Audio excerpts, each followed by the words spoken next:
Welcome to Politics Done Right. I am your host, Egberto Willies. This is a progressive program that will take the mystery out of politics. This is the program that will encourage you to make sure government becomes we the people. Whether you are liberal, progressive, conservative, or otherwise, you get to air your point of view. We are an independent media outlet that, unlike mainstream media beholden to corporations, we only owe allegiance to you. Remember, you can also send me a tweet at EGBERTOWILLIES. That is at Egberto Willies. Let us engage.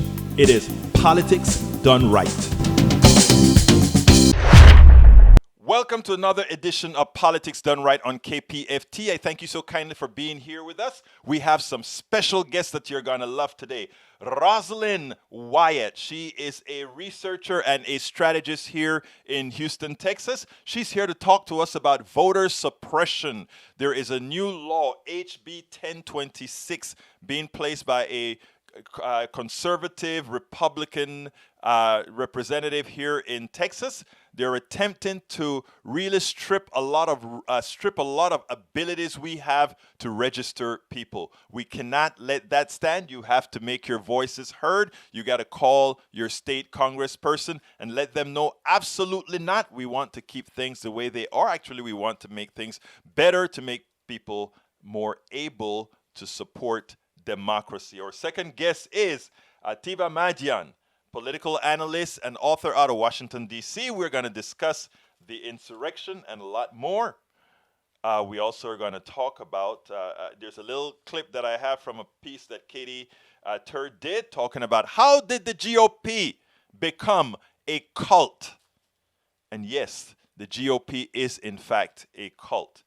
And we also get a little clip from Anand Hiridadas, who talked about that unpatriotic, seditious insurrection that we saw on January 6th in Washington, D.C. was nothing more than the funeral of white supremacy. It may be a long funeral still to go, but that is what it's all about, folks. And he makes a very good argument, so we're going to check that out. But folks, please remember to call 713-526-5738. Again, that number is 713-526-5738. Contribute to Politics Done Right for KPFT. In other words, contribute to KPFT in the name of Politics Done Right. You can also do that at kpft.org. Again, that is kpft.org. So, folks, you know what? Let's get busy with the show. It is a false equivalence to assume that the reason why we cannot get compromise in Washington is because neither side wants to compromise. That's not true. The reality is we got a Republican Party that became a cult. And this isn't some left-wing progressive saying this. This is even said by people who are fairly moderate, fairly conservative. I want you to listen to this, and then let's take it on the other side. Newt very deliberately generated tribalism. It wasn't just a political polarization, different ideological viewpoints.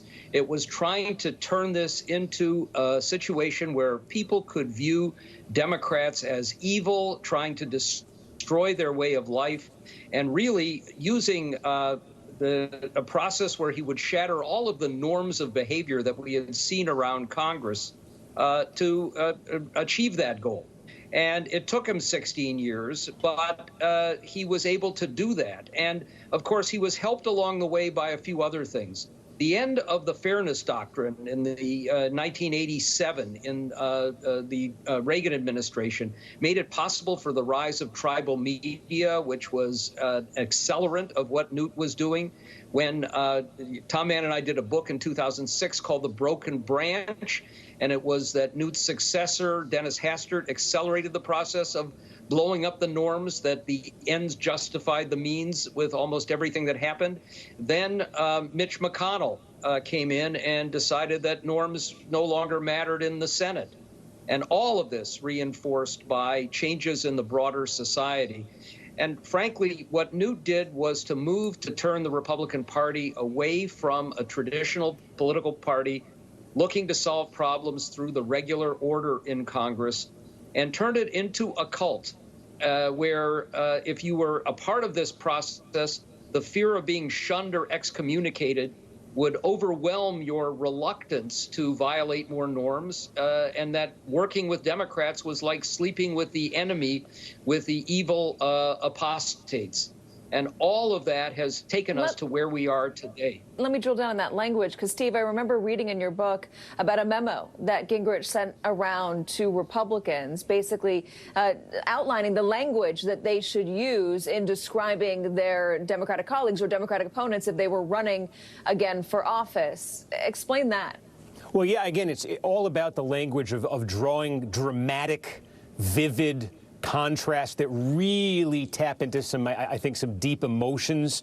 I think that was the idea. You know, he talked about the big broad contrast that Gingrich wanted to create between the parties was the Democrats as the party of a liberal welfare state, the Republicans as a party of a conservative opportunity society.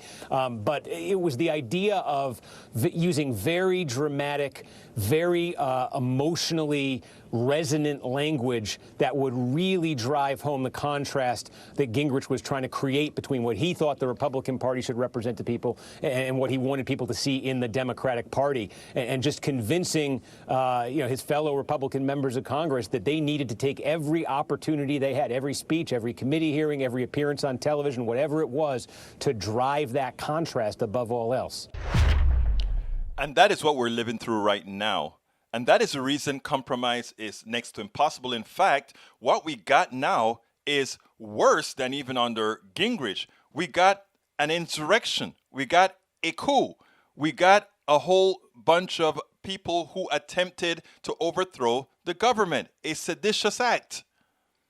So therefore, if we are to make progress under the Biden administration, we're going to have to soon move to eliminate the filibuster so that we can show the people that government works, that government is really an institution that that must provide a positive and will provide a positive if it functions without obstruction.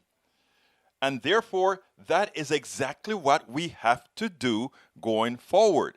Eliminate the filibuster, because you cannot have an institution where you have to attempt to have a compromise with a cult that's based not on human values, not on morality, but on just what they want for a very select few of their constituents. You know, we talk a whole lot about us taking the bull by the horns. We are the ones who have to take our future in our hands. Concerned citizens, whoever you are, whatever strata you are in life, you have to take control. That's the way when you hear people talk about, I'm going to take my government back. Yeah, we are. But the right people have to do it with the right motives. I'm here today. I'm honored to have Rosalind Wyatt, PhD. She is a seasoned researcher, strategist, and consultant who focuses on the return of investment of pursuing green and sustainable business projects and practices. That's right to my heart. Welcome aboard Politics Done Right, Rosalind.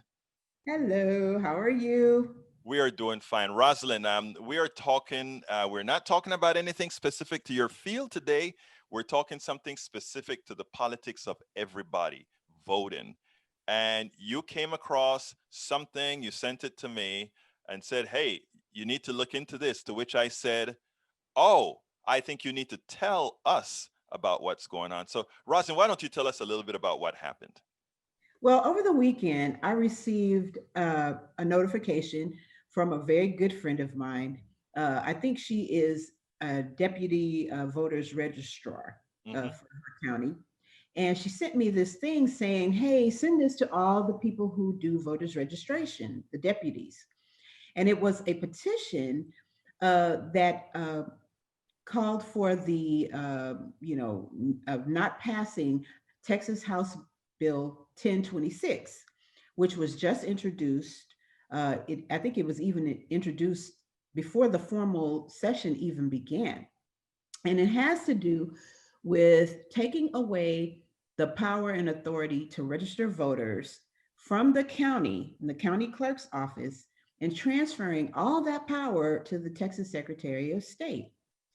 And this was circulated among those specific, deputy registrars, because it would take away their ability to register, their fellow citizens to vote. But, I thought, okay, well, I'm not a deputy registrar, but this is a pretty serious matter. So I went and actually read the bill, and I was quite alarmed by some of the things that I saw.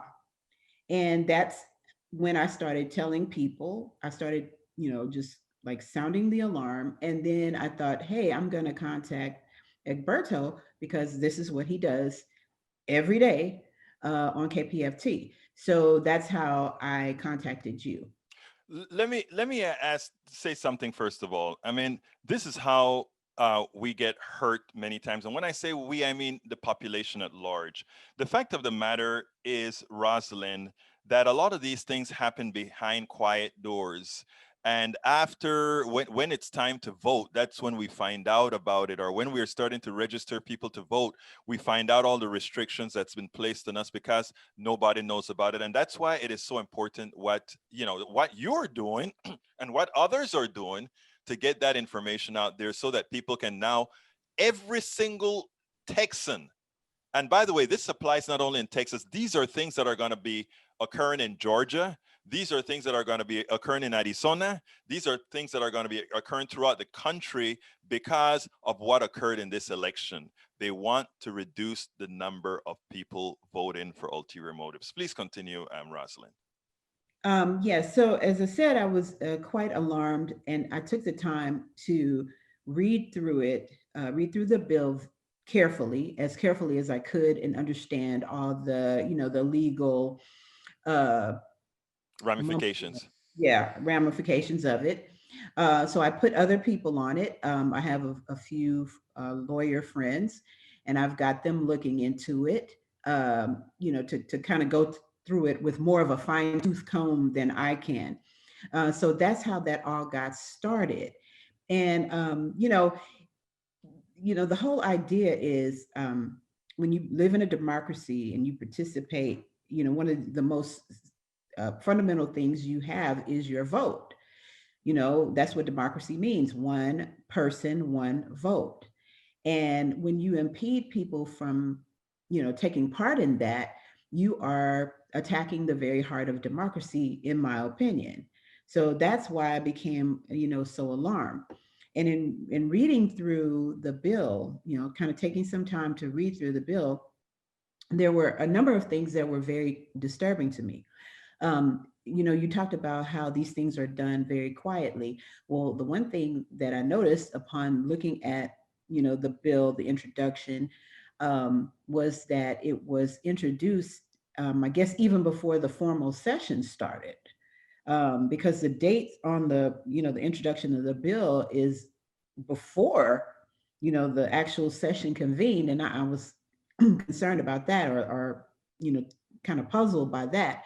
And any of your listeners, viewers can, they might have some insight on that.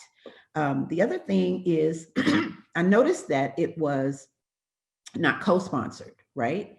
It had, one person introduced it.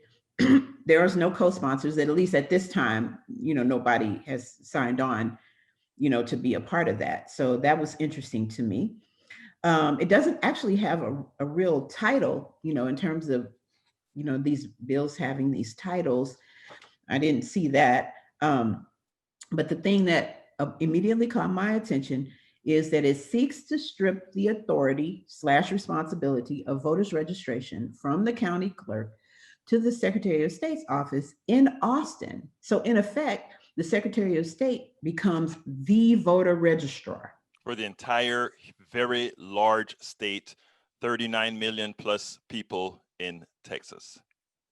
That's what it seems to say to me. Now, like I said, actually, I read it. That's what it says. Yeah.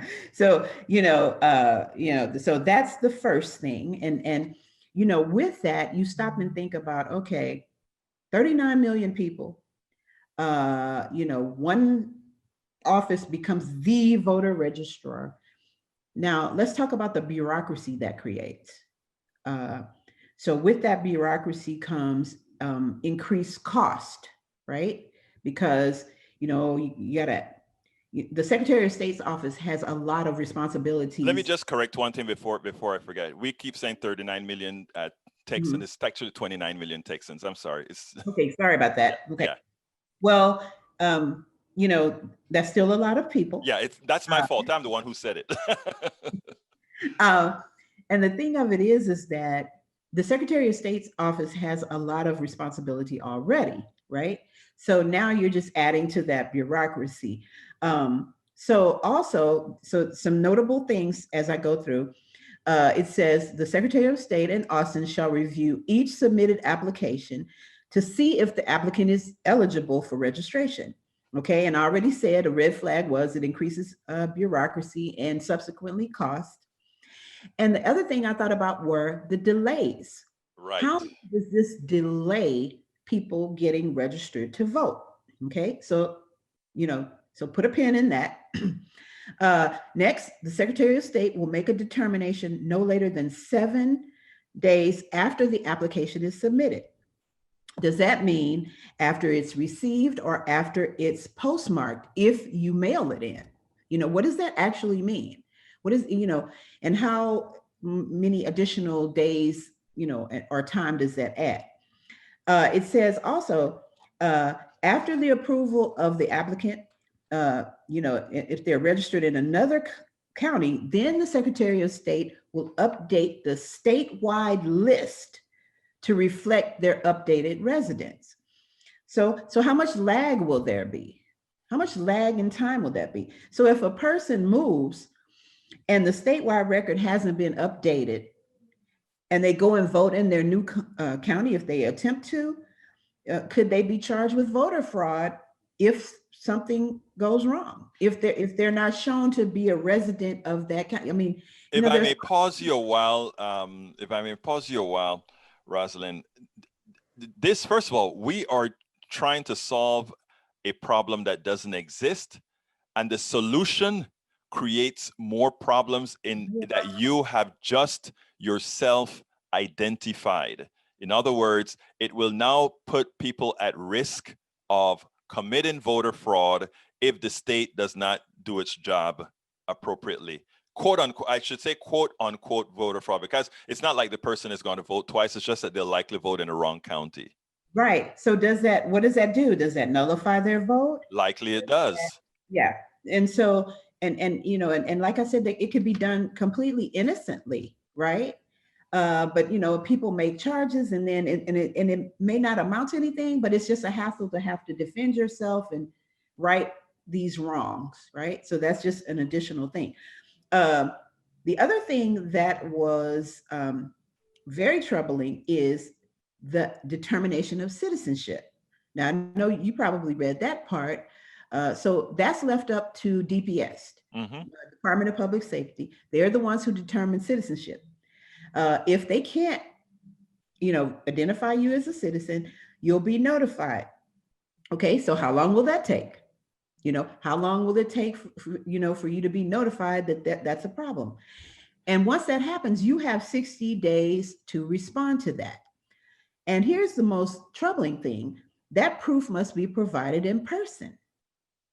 So does that mean that you have to go all the way to Austin to show proof, like a valid passport, and they mention this in the documents, a certified copy of your birth certificate.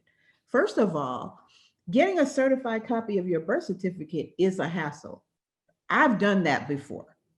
So in order, I could mail it off. Okay, it's going to take this much time. I wanted it done quickly. So I actually went to the county of my birth. I actually took the time. Well, people don't have that luxury like I had. Or the money.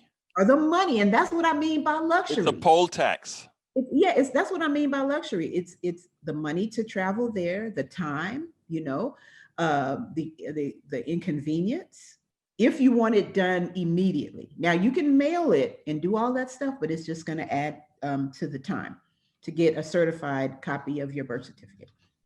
Also, Another noticeable change that I saw was in Section 5 of this bill, registration becomes effective on the 30th day after the application is approved by the Secretary of State. Now that's changed and it's clearly scratched out on the bill. It's changed from after it's submitted to the registrar. Right. Registrar becomes scratched out, Secretary of State. It's after it's approved By by the the Secretary, not submitted to the registrar. So now you're adding a whole nother. and it adds 30 days because Yes. after it's approved, you have 30 days. I mean, it's 30 days before it becomes effective. So another thing that I saw that was interesting was it said, well, the Secretary of State can transfer this responsibility back to the county, as, at will, basically. Right. So which counties get to have that function transferred back to them? You know which counties that would be. Is it Harris County? No, Harris won't get it. Tarrant won't get it. Travis won't get it. Williamson may get it. Dallas won't get it. We know what counties will get it. I'm just pointing these things out. Well, it. Rosalind, what you're pointing out is important, and there are some other things in the bill that I don't know if you covered. I don't think you covered yet, and that is within that bill. Also, there were a lot of sections within the old bill that were repealed. Things like no more voter registrars, things like no more temporary buildings where you can do registrations. All those things they haven't been rewritten. They have been repealed. Removed. Yes. And I was going to get to that. Please do. But I'm sorry, please do. No. That's an excellent segue because, there are organizations. I am a member of Delta Sigma Theta, and, we take that on. We have deputy registrars and we take on that responsibility. My chapter, as other chapters do, as other organizations of the Greek letter, all these organizations, churches, all these people have voter registration drives and everything at their facilities. Mm-hmm. At my church, we have done that before because we have people who are able to do that. It makes it easy for people to register to vote and exercise their rights as citizens. Exactly. We have, and like I said, in my sorority, in my chapter, we have actually taken voters registration tables to citizenship offices. So as soon as people are sworn in as United States citizens, they come to the table and they register to vote right then as one of the very first acts of obtaining citizenship. So what happens then? What happens to those people? They don't have, it doesn't happen because you don't have voter registrars anymore, as well as you can't set up temporary facilities to register. So it is a very, very concerning thing. And what I would like to happen is for people to contact their representatives and, and really, press them on these, these issues that we have raised. It's extremely important because here's the thing, I thought about this, not just in terms of, voters who look like me or who speak a different language or whatever. I thought about this in terms of new people moving to the state of Texas. You have new people moving here and wherever they're coming from, they have to go through the trouble of establishing all of this, potentially getting birth certificates and all of these things just to do the simple thing of voting. So it is a problem and it's an issue we need to really, really focus on and contact our representatives about immediately. Look, I really appreciate your words, Rosalind. I'm a tad bit upset with you, however. And the reason I'm a tad bit upset is you are too calm in the way you say these things concern you. These things shouldn't just concern you. These things should make us all mad. Right. Because this is, we fought too hard. Too many of us have fought too hard to allow some folks of this type to be able to come here and try to take away not what we've earned, but what is rightfully ours. Every single American citizen, irrespective of hue, irrespective of everything else. Well, Egberto, don't let this calm demeanor and this, this perpetually bright smile, don't let that mislead you. What I wanted to do is, as we talked about, is I wanted to make sure that people heard the information, and develop what I like to call a righteous anger, right? Right. So, like I said, don't let this. I am just giving you a hard time, Dr. Wyatt. I'm just giving you a hard time, but because this is a serious matter, and I want to thank you, first of all, for bringing it to my attention. You were the first one that brought it to my attention. So I want to thank you so kindly for that. I think you're doing a hell of an important task, not only for Texans, but for America in general, because again, like I said, what's happening here in Texas, I can guarantee you is happening in Arizona, it's happening in Georgia, it's happening in all these states that think as specifically as red states, that they own a certain percentage of the votes, and anything beyond that, they don't want. So I think what you're doing is an important task. So I always ask a question before I close out, and that is there something you wish I had asked you that I didn't? One of the things that I want to say is that I want people to contact their representatives. If you, there's a site called Who Represents Me. If you Google that, you will find, once you enter your address, you'll find out who your state senator is, who your state rep is, and of course, who your congressional rep is. And, you'll see the other stuff too. But please do that. Who Represents Me? Go to that site, and then start emailing and calling these individuals. And listen, this is for everybody's rights, right? I know what it's designed to do. I know what this is designed to do. I know who this is designed to impact. Well, you can. This is politics done right, Rosalind. Say it. Yeah. Well, it's designed to impact and suppress Black and brown voters. That's what it's done. And people will say, no, well, it's done to protect the integrity of the vote. Well, okay. Well, okay. But here's what I will say. This is about everybody's right to vote. Everybody's. Because, like I said, there are other people who are moving to the state who don't look like me. This will impact you as well. So this is why it's important for everyone. And, I thank you. Remember, I said, go to Who Represents Me and contact those people. Your elected officials respond to those type of inquiries, phone calls, emails, and and other type of inquiries. So Egberto, I want to thank you, and other people. Like I said, other people, read the bill.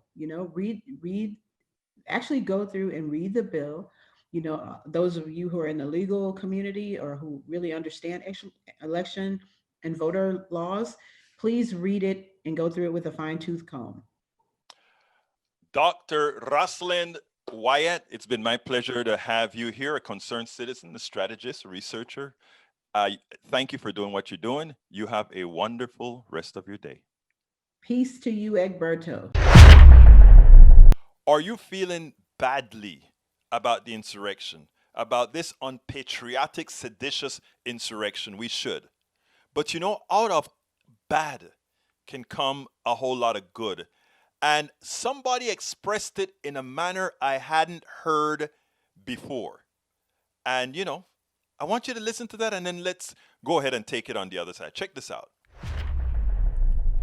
Anand Giridharadas writes, "This is not the chaos of the beginning of something. This is the chaos of the end of something. It's not the engine of history. It's the revolt against the engine of history. We are living through a revolt against the future.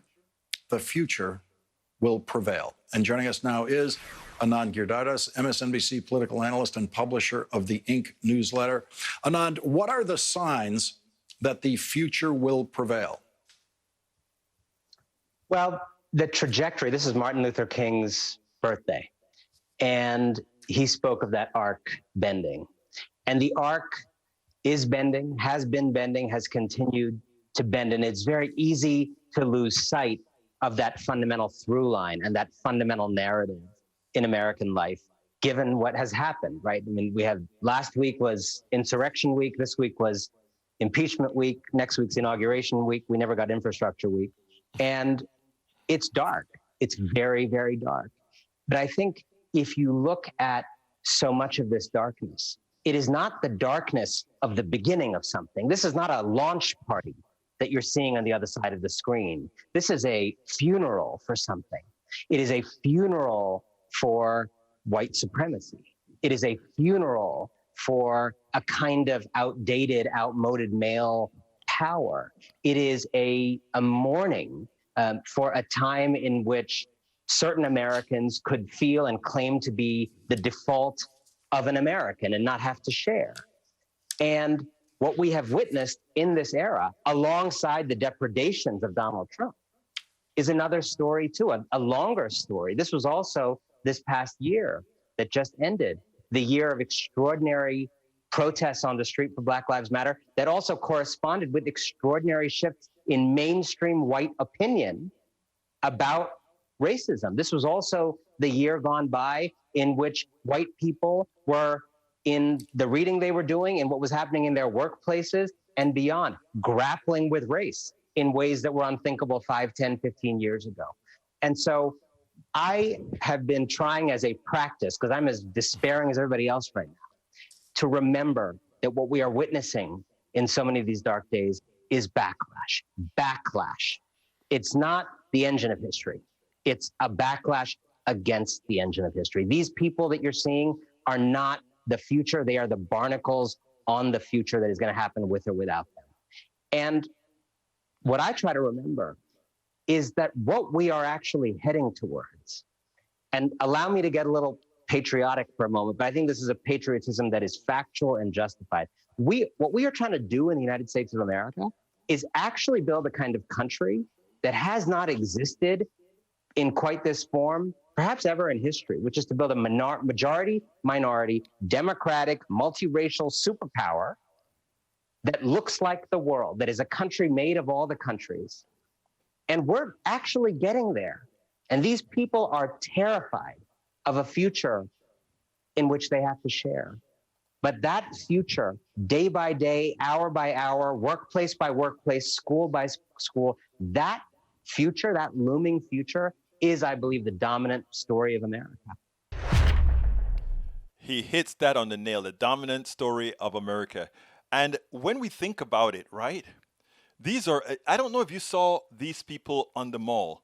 Yes, they were living in their own reality. But the one thing you could see out of all of them, how scared they were. So what Donald Trump and his minions did is they filled a void. They filled that scary void that these people are feeling. Unjustly, they are feeling that. There's no reason for them to feel that somehow the country is getting away from them, because they don't have that birthright that they never really had, but that someone told them maybe should have been theirs that someone else took. Never there. So I think Anand is absolutely right. But more importantly, we see that door that he sees now. We need to get over this hump. We need to make sure that we neutralize those that are starting this sort of a insurrection, if you will. And once we do that, we can actually get to the people. Like I said, we can get to the people, not to the fringe created by Donald Trump and his minions. We are here with Atiba Madyun. He is going to discuss quite a bit. We're going to talk about that thing that happened on Wednesday, and then he has some other stuff to tell you. Welcome aboard, Atiba. How are you doing today? I'm great. How are you? Thank you so much for having me. I am doing fine. I think, however, I need to tell people who you are. So, Atiba Madyun is a political analyst, author, and former deputy executive director of the National Black Caucus of State Legislators. Madyun is one of the Democratic strategists who helped Senator-elect Reverend Raphael Warnock of Georgia. He's a Washington insider and president of Party Politics US. He has been featured and seen in The Hill, Financial Times, and Boston Globe. My friend, I am honored to have you on the show. I know you have a whole lot to talk about. So let's go ahead and start about that ruckus that we had on Wednesday. And I don't call it a ruckus. I call it exactly what it is. The attempt, I'm from Central America. That is what we see in what most Americans call banana republics. That's what we see down there. It had the exact view, no difference. Your thoughts on that? Listen, when I was a kid, first off, thank you for having me. And I just want to say, when I was a child, I had opportunity to live overseas. My father's job took us to live in Bamako, Mali for 2 years. And I'll never forget, we left in May of 1983. And in June 1983, there was a coup, or an attempted coup. And I cannot help but think that what we just saw happen last Wednesday was an attempted coup. You mentioned about Banana Republic. We saw an insurrection. We saw a bunch of people get together who normally we might see something happen in another country and we're like, who are those crazies? Well, the crazies were right here. And, this whole idea of patriotism, that is traitors. These were traitors that we saw, traitors who are upset because of the outcome of an election. But I think that we also have to get to the crux, and we aren't talking enough about what was it, because we keep wanting to say that Trump was the beginning of this. I think we really have to look deeper in terms of further past racism. Is it racism? Yes. Is there sexism? Yes. Is there elitism? Yes. We got to get deeper to this, because I think that the corrupt things that we keep seeing, their root of it is always money and not being able to access money or opportunity. And we've got to talk about this, I think, in a larger sense.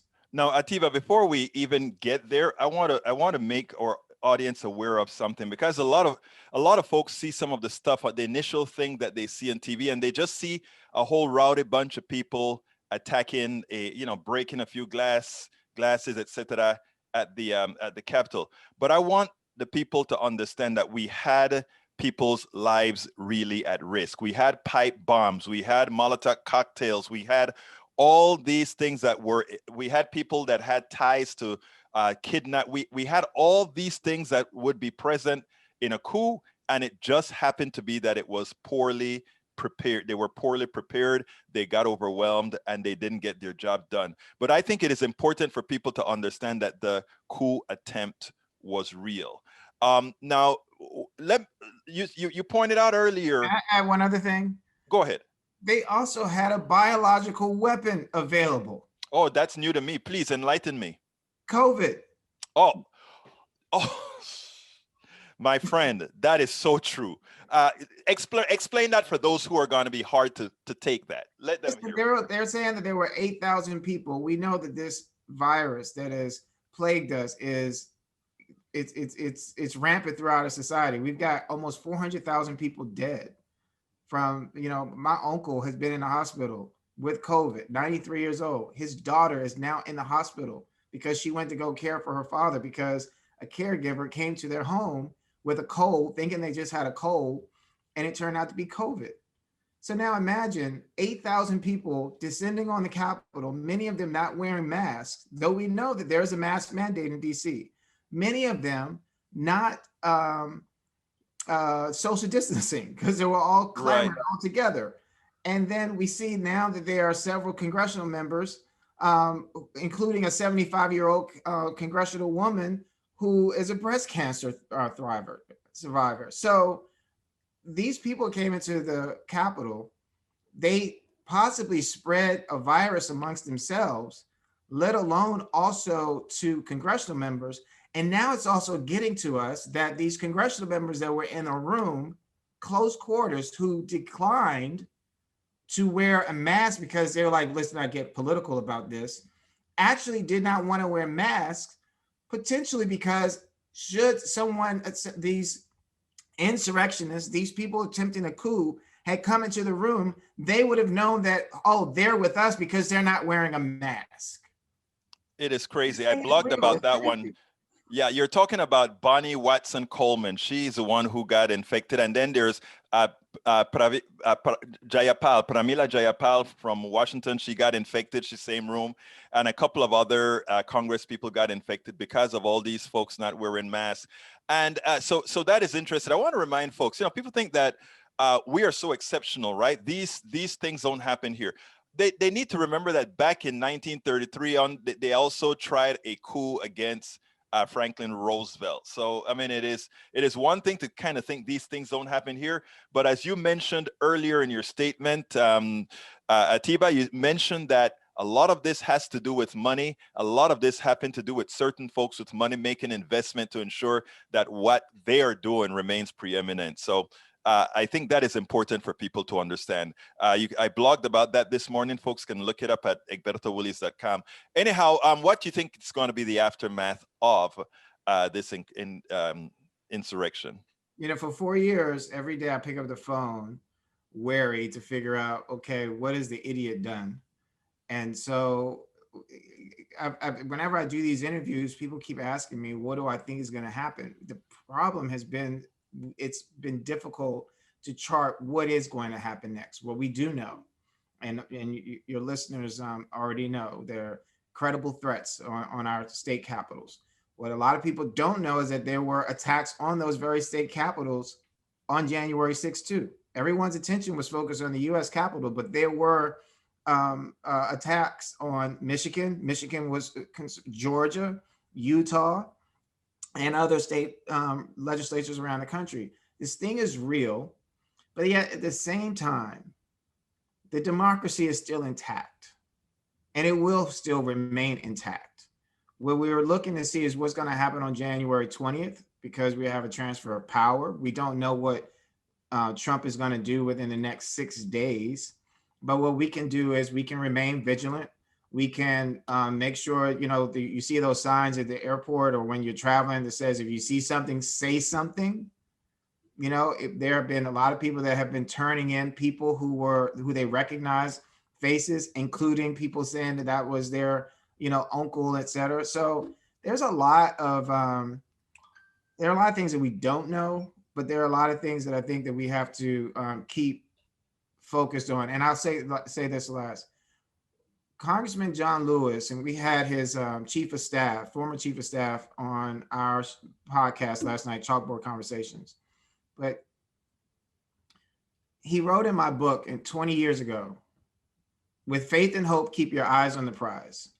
And I'll be honest, as a 28-year-old young man at the time, I did not quite grasp exactly what he meant. But over the course of last year, working on the election, working to see where we got to in January 5th, the day before the insurrection, the attempted coup, I have come to understand that it is important for us to keep our faith, keep up the hope, and keep your eyes on the prize. What is the prize? We want to end racism. We want to end sexism. We want to end all these things, but we cannot do that if we continue to allow ourselves to be distracted by those who are trying to hold this country back from moving forward. But we're getting there, and what happens in the dark comes out in the light. What happened on January 6th is come out in the light. We know what our opposition is now. We know we have to go after it and fight it. Now, there's something that was evident. Most or the majority American population, when they saw what was occurring, they immediately saw, oh my God, there's something. They're attacking the Congress, the Capitol. What folks like me saw, I looked at that and I said, how did they get there? How come some of these cops are opening the gates? How comes these cops are being so friendly? Didn't I remember during the BLM protest in DC that there were guards in the streets and they were met with explosives and shock explosives, etc.? Of course I remember that. America got to see themselves. doing wrong and how the police reacted to them versus BLM. What are your thoughts on that? What was your first instinct when you saw it? That brings up a lot of different things. So please let it fly, please. I'm really curious about it. The first thing is the same thing that I started off every call last week with clients. And most of the clients that I report to are white. And I said, yesterday it was a travesty, it was a shame to watch, but you know that and they all finished my sentence, all to a T, Atiba, we know, if they had been Black, this would not have happened. So I think a lot of things are coming out, and it's easier for people to say the very things that we have been saying. For instance, when Black Lives Matter protesters, when all that was going on last year, I got in my car and I drove around that night through Georgetown in Washington, D.C. You know, that's where a lot of our stores are. That's where high-end or higher-end stores. It's where the river is. It's very, nice area. And I am not lying to you. I saw police officers not making themselves present. They were as if they were hiding out, waiting for someone to come, young Black men, as was my assumption, to pounce on them. What we also saw in the city was buildings boarded up, storefronts boarded up, National Guardsmen in the city. This was before people got to the city. January 6th, they knew that there was going to be people coming to the White House. Lafayette Park, which has been closed throughout most of Trump's presidency, was all of a sudden opened up. They had closed it up because they didn't want homeless people there. They didn't want any credible threats. They were the threat and they did not feel threatened, so they opened it up. So we see the difference in the contrast. This is not just about Black and white. It's not just about racism. It's about something that's really ugly at the core of who I keep hearing the president-elect say, this is not America. I hear congressional members saying, this is not America. This is America. This is the America that the slave, this is the America that women, this is the America that immigrants, this is the America we have talked to you about. That these mobs that destroyed Tulsa, that destroyed cities all around the country, Rosewood, Chicago, through riots. It's one thing when it's them with their pipe bombs, with their sticks, with their guns. It's another thing when it's just us with a mask, just begging for equality. Stop killing me. Right. Stop killing my son. Stop killing me. Stop banging open my door in my home and shooting and killing me. Stop putting your knee on my neck. That's what this is. So now the rest of the world sees it. The rest of the world sees what we've been saying. Now it is interesting because on my program yesterday, I gave folks an example. I said, when I walk into a store, there are people following me. When a white person walk into the store, a lot of times they get a pass, nobody really cares. I said that points to something important you don't realize. The reason profiling never works is that person who is not profiled understand that they are the ones who can do the crime. And if you ever doubt that, go take a look at all those people that go to court, get a good lawyer as a person of color, where you are able to go to the section that gives probation and look at the people in that section compared to the people who will be heading to jails who've done the same crime. And you'd learn exactly what America is. Yeah. Profiling doesn't work. And profiling is exactly what happened again for this insurrection. They profiled those people that were coming from around the world, either of one things, that they weren't going to be causing enough problems, or that they really wanted them to be successful in the particular problem that they were going to cause. Your thoughts? It's true. It's true. Well, it's up to us to keep telling our story and not wait for someone else to tell it. Like often I hear people, well, they don't talk about this. Well, you talk about it. Make America Great Again became this slogan. It became a slogan because someone kept saying it over and over and over again. Misinformation became the norm because someone kept giving it over and over and over again. So it's up to us to tell the truth. And I think part of that truth is to say, they ain't never been for you. You came to Washington, you came up and you're angry at the wrong people. The people that you need to be angry with are the very people that got you all riled up. And they got you riled up so much because they've been lying to you. They keep promising you about this dream. Well, let us tell you about the dream deferred. They keep telling you that, they're the nightmare, pointing to us. When the nightmare is the people that keep riling you up. It's no different, honestly. Hopefully I can do a good comparison of the white citizen councils in the South and the KKK. The white citizen council, those were the ones who had the money. The KKK, those were the ones who were, the sheriffs, the police chiefs, etc. The white citizen council, they didn't necessarily have to wear a hood because they were hiding behind their money. They were the ones who were riling up the KKK and the Sheets to go out and do their damage, to be the mob. That's what you saw happen, in my opinion, on January 6th. The White Citizen Council, Trump came out, riled up the masses. Giuliani riled up the masses, and the other ones who got on the stage. But the KKK decided we're not going to wear our hoods anymore. We're not even going to wear our masks because that's a political statement. We want you to see us. Thank you, because now your picture and your faces are everywhere. You can't even get on a plane in some cases.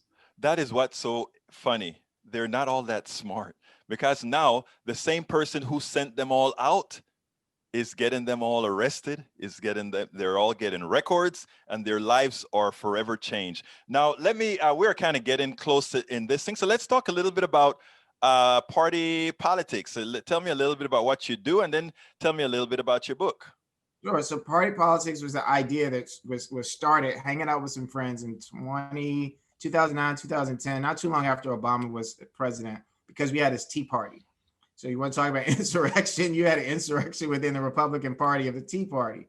And it became this thing where the parties weren't talking to each other. It was a bigger split between the Republicans and the Democrats, even though that was going on way before, thanks to Newt Gingrich and some others. And the idea was, how do you bring people together from different sides, whether it was religious, sexual orientation, national origin, together? And the way that you see behind me, it says party politics. It was, how do you put the party before the politics? So how do you make it fun, attract people together to have these conversations? And the party is a play on words. People often think of party politics as being divisive. It was, how do we make party politics become inclusive? So I'll just give you an example. Back in February 26th of 2020, before everything got shut down, thanks to Coca-Cola, we hosted an event at L2 Lounge in Georgetown in Washington, D.C., a very nice, beautiful, posh place. We invited people. We had Joe Clare, who was a radio personality, to host it. And we showed a movie by the film director, amazing film, Minyote Kabebe, who did a film called What Happened to Chocolate City. And it talks about gentrification. We had a really diverse audience. We had other partners that helped us to invite people. We had probably about 250 people. We were able to give, thanks to Coca-Cola, we had drinks and food for everyone. So we had the party. And then we showed this film, which is 2 hours, and no one wanted to leave because the film is that good. And we talked about gentrification afterwards. And to be honest with you, we were going until 10, 11 o'clock. And the conversation was so good. And we had some of the people that she interviewed for that film there, including a woman, a young lady who's now older, but was 14 years old when she was filming this. And it was a phenomenal event. And it really just spoke to the idea that you can make things fun and bring people together to have difficult conversations. And people might not always agree, but if they come together and they have that food in their stomach, maybe a little bit of drink too, they're a little bit calmer and the conversations go a little bit more gentler, and people end up finding that they have more in common than different. That is a great organization. We'll put that in the link as well after we air your show. And tell me about your book. So I wrote a book called Saving Grace, and the main character's name is Anthony Grace. And the book is based here in DC, and it covers politics. It has some romance and some DC history in it. And the idea too is going back to that idea, make it fun. So the feedback that I'm getting from friends now are, when is this going to be a movie? I've wrote it, but I'm going to tell you it's well-written story. And it's taken a lot of the experiences that I've seen over the years working in politics, blended it into a story about an environmental attorney who's been kidnapped. And the story starts off with him not knowing why he's been kidnapped. He's been hit so many times. And as he regains his memory, the reader learns who he is and that this is all attached to a rising political star. Excellent. Well, El Señor Atiba Madyun, thank you so kindly for having been on Politics Done Right. But I usually ask one last question before I go, and it goes as follows. What would you have liked me to ask you that I didn't ask? That's a good one. It always stumps a few. Yeah, I guess it's because you asked some really great questions. Maybe ask me what I think, should the inauguration be inside or outside? Go for it. I think it should be inside. And I actually think it should be at an undisclosed location. I think that the transfer of power and that what's going on right now is too important and too significant to try to be arrogant and say, oh, we're going to show the example of our power by standing in your face and doing such and such. Regardless of where President-elect Biden and Vice President-elect Harris are when they take that oath of office, he's going to be the 46th president of the United States. And I would like to see that happen in the safest manner that is also protecting our former heads of state and the congressional members who will be in attendance to witness the transfer of power in this country. Because unfortunately, we cannot say this is a peaceful transfer. What happened on January 6th is more than evident that this is not a peaceful transfer. Atiba Madyun, Washington insider and president of Party Politics US. He has been featured on at The Hill, Financial Times, and Boston Globe. Thank you so kindly for having been on Politics Done Right. Thank you for having me. I hope you like that. Thank you so kindly for being here at KPFT. Please remember to give us a call at 713-526-5738, 713-526-5738, or go to kpft.org and give us a contribution in the name of Politics Done Right. My name is Egberto Willis. This is Politics Done Right. And you know how I end this baby. I am what? Out!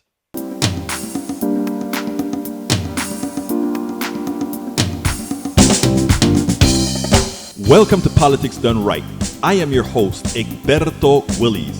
This is a progressive program that will take the mystery out of politics. This is the program that will encourage you to make sure government becomes we the people.